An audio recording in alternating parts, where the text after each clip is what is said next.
Have you had one of those experiences where you perhaps went to an amazing restaurant and you had this fantastic meal, and when you come out of that meal you just can't help but to tell others about it? You ever had that?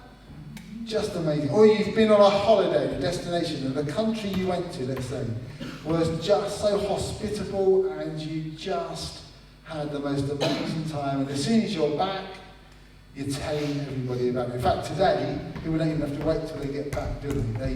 They post on their social media of, image after image, just talking about their wonderful experience.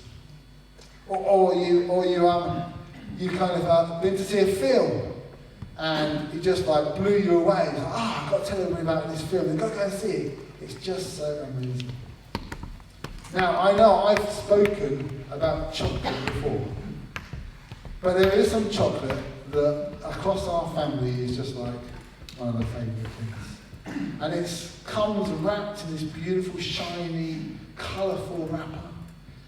It's a complete perfect sphere, and as you open the wrapper, the smell of the chocolate just gets you, and then you put it in your mouth and the sensations, everything just goes wild, and there's the hard outer shell, and you break through it and the softer inside. It's just phenomenal. I want to tell you, I think it's probably our most favourite chocolate in the family. And if anyone gets this for a gift in our family, well, nearly everybody, there's one person that might not share it, but everybody else in the family, if they get it, would share it, because it's one of those things we just all love. And it's, have you had these? We love these. We absolutely love these. Alright? Just phenomenal, right? They're just amazing, aren't they? Right. Oh, Tanya likes them cold. They last longer in her mouth, apparently, but oh God. That would have done. Oh, amazing. And it's so good. I want to share it with you. Well, pass them around. Some things are just too good not to share, aren't they? The good news is, I've got another box of them, so pass that in the room. And if you've got children, you can grab some for them if you're happy for them to eat them. Grab some for them. We've got another box in here as well. So, excuse me, I can finish my chocolate.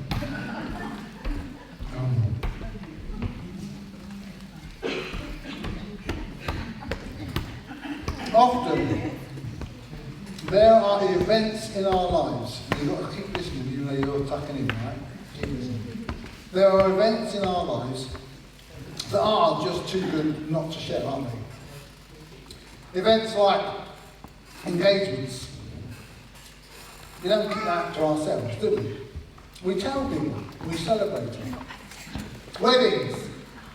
Another time when we actually it's too good not to share with family and friends in the community. A pregnancy, a birth. Again, it's just too good not to share.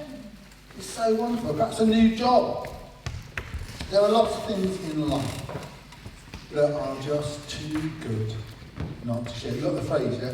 Too good not to share. Got that? Good. So, if you've got a Bible, turn to Mark chapter 1, and we're at verse 40. Mark 1, verse 40. Then a man with a serious skin disease came to him. The man, this is to Jesus, came to Jesus. The man fell to his knees and begged Jesus. Just try and picture that for a moment, alright? This guy's got a serious skin disease.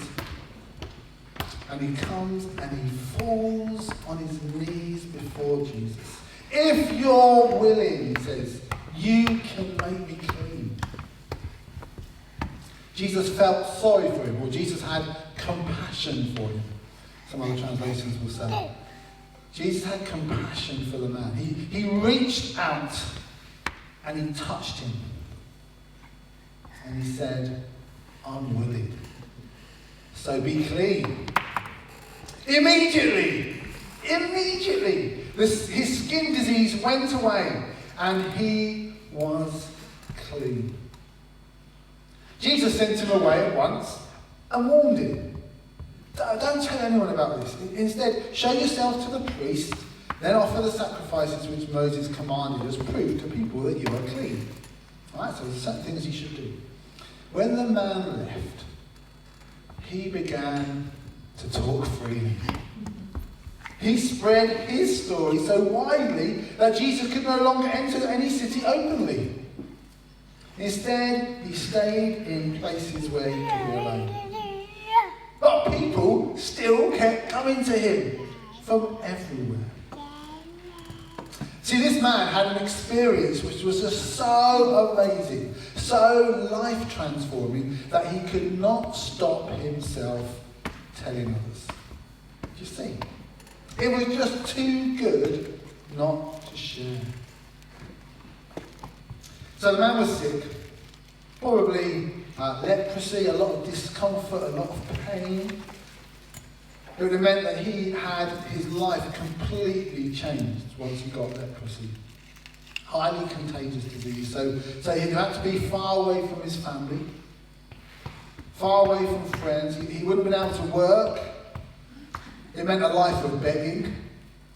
That's what it meant. Of being dependent on the goodwill of others. His life expectancy would have been short. And on top of this, he also had to contend with a religious system that declared him unclean. Unable to come to any place of worship. So unable to worship God too. So cut off from everything. A desperate man living a very desperately challenging, lonely, difficult life, wasn't he? And he heard Jesus was nearby. So he goes to him, falls on his knees, begs. He was absolutely desperate.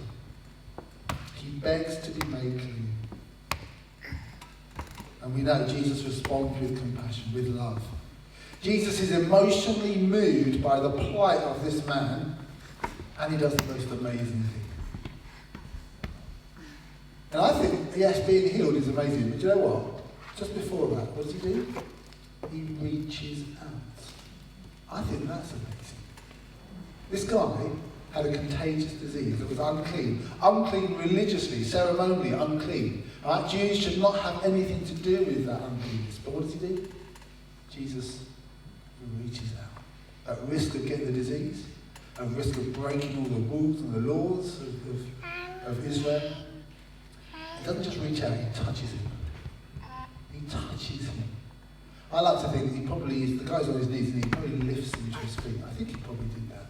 It's not in the Bible, but I like to think that. Bringing dignity and worth to him and lifts him up.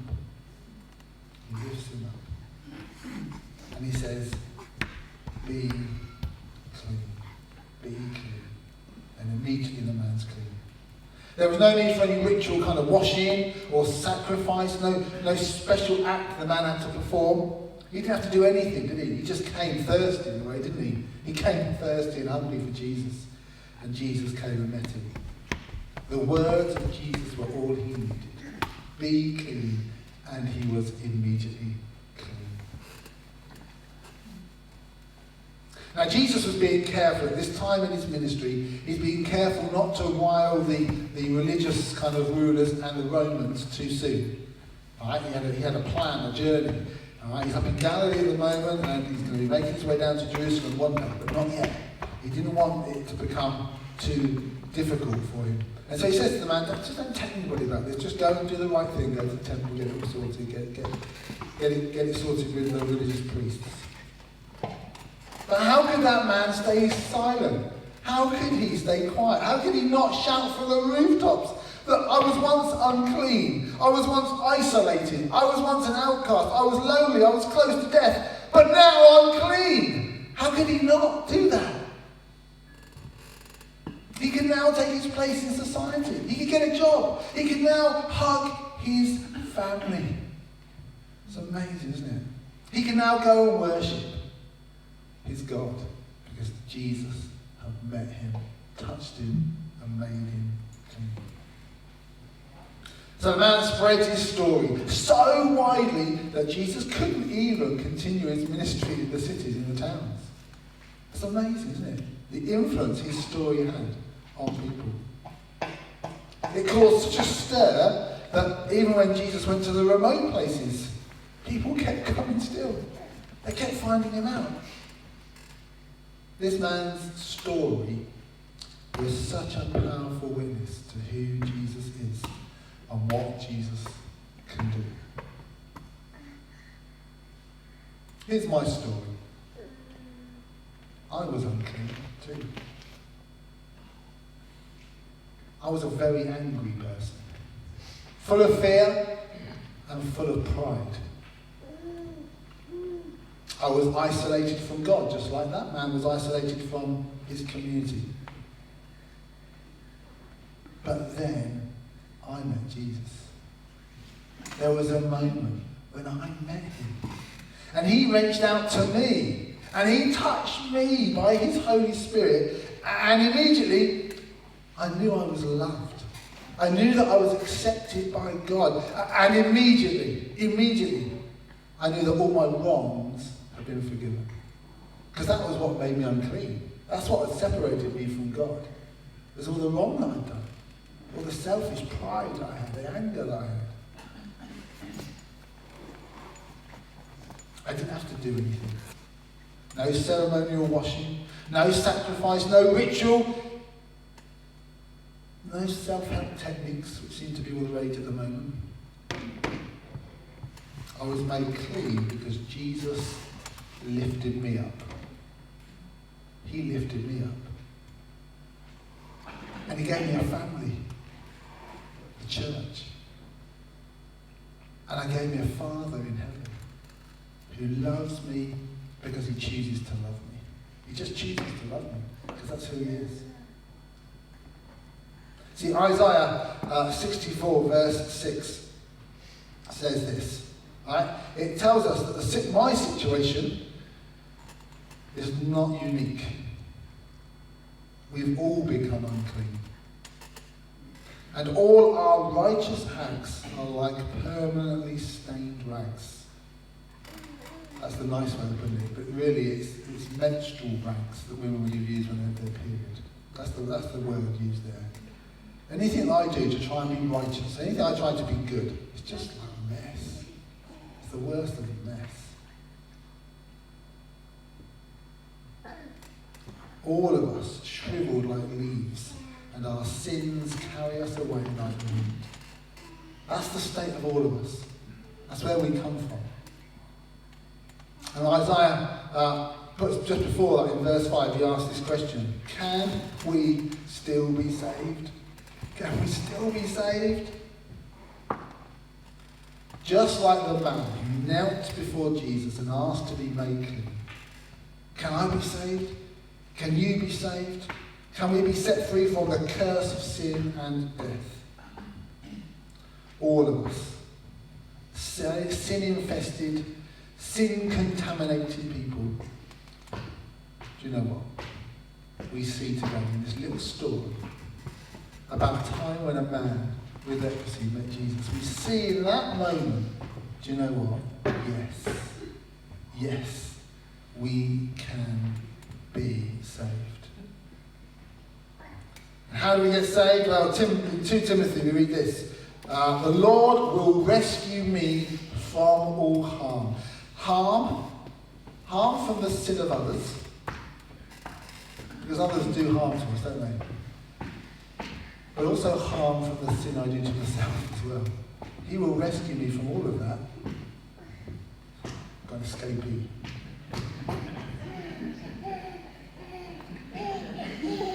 The Lord will rescue me from all harm and will take me, where will he take me? Safely to his heavenly kingdom. From the moment when I accepted Jesus, when I met with Jesus, that moment I became a citizen of this new heavenly kingdom. Yes, there's going to be a day when I'm with Jesus and everything's made new and there'll be no pain, no sin. But right at that moment, I became a new citizen of a heavenly kingdom. Colossians 1:13, God has rescued us from the power of darkness and has brought us into the kingdom of his Son, whom he loves. This is the good news that we have to declare, isn't it? This is what Jesus accomplished on the cross. You can be rescued by Jesus. Many of us have got the story to tell of his rescue of us.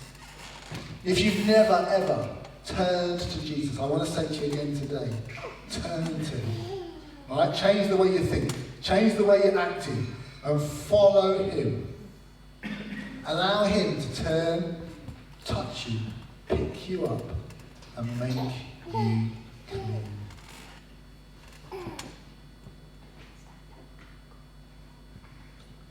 If you have a story like mine, if you've got a story like mine, one of rescue, one of restoration, of being made righteous, not because of my filthy acts, but made righteous by Jesus, then I want to encourage you. It's a story too good not to share. It really is. It's a story too good not to share.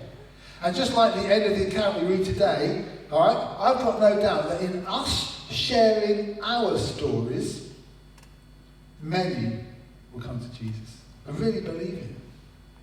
I really believe it. People from everywhere, as they hear my story, as they hear your story, will come to the one who can give life. The one who takes what is unclean and makes it clean and whole again. You know, churches can put on programme, can't we? We can get very busy with programmes. And we'll do this and we'll do that and we'll have a committee for this and we'll get this going and we'll do that and we've got to reach the lost and we've got to... Do you know what? I really believe we're in a season where it's our story. Actually, it's our stories that are going to make the difference. It's going to make a difference. Telling our story. Just like Carrie did this morning. Just saying, this is what happened to me. I had this terrible pain, and God came and met with me, and now I'm free. The pain's gone. It's a story to share. It's a story to share. And I want to encourage you, just like the chocolates we're sharing around. It's great, isn't it? Because it brings joy when you put one of those in your mouth. Right? Your story of what God has done in your life. Doesn't mean you're perfect. It doesn't mean you've got it all sorted. It doesn't mean there aren't days where you just feel, I feel like I'm so far from God. We have those days and those moments. But your story of what God has done in your life is just amazing. Something for the parents. I just felt I should share this. Like you've got the chocolates. Right? If you haven't taken some for your kids, take some. Alright? But I wanted to say to you, tell your story of your salvation to your kids often. Don't get bored of telling your story to your kids. Of what God has done for you. Yes, they might go, oh yeah, you've told us that before. They might do all that. They might say, oh, I don't believe. But you know what? Hearing your story, hearing what God has done for you is such a powerful thing. So I want to encourage you, if you've still got kids around, or you're still in communication, you can tell them this story. Tell them what God has done. If your kids have left home, or you haven't got any kids, or whatever your situation is, do you know what? There are still others you can tell your story to. Alright? There are people you meet. Trust God. He'll open up doors, open up opportunities for you to share your story. Once, I was like this. Once I had this terrible skin disease, and I was alone and in pain. And then I met Jesus. And then he made me clean. Once I was full of pride and anger and fear. I met with Jesus. And now I know his love. I've got a purpose in my life. I feel the most amazing peace because Jesus has made me whole again. Once I was this. I met with Jesus. And now I'm here. That's it. That's the story, isn't it? Larry's going to sing a song. You can join in once you can pick it up. But I just want to give a chance just to, again, reflect. We were here, but because of the love of God, we're now in a new place. And sometimes I talk about programming, church with program, but also it's the same with us as followers of Jesus. We think, okay, what do I need to do? Right, well, I've got the long list, I've got to read my Bible, I've got to make sure I've got to make sure I'm praying, I've got to make sure I'm giving, I've got to make sure I turn up to all the meetings, I've got to make sure I do this. Oh yeah, and then I've got to share my good news as well, I've got to share my story. Please don't hear that. That's not what I'm saying. What did Jesus do? When he saw the man, he was moved by compassion. The only one thing you need to bring to this is love. It really is. It's the one thing. It's bringing love. Because when you love, right? I love you. So I want you to have a love of chocolate. Isn't it? You want to share it. Right? In the family, when someone's got something they love, the family, they want to share it. Right? We had the most amazing holiday in Turkey. It was actually 28 years ago. But we still talk about it and go, that was amazing. We had no kids then, it was great. No, that's not the reason. But we did. We were just so blessed by this amazing time in Turkey. So we tell everybody about our holiday in Turkey, still now, 28 years later. You see, it's just loving people and saying, look, this was great, I'd love you to share this. Because we have a good God, don't we? So come and sing.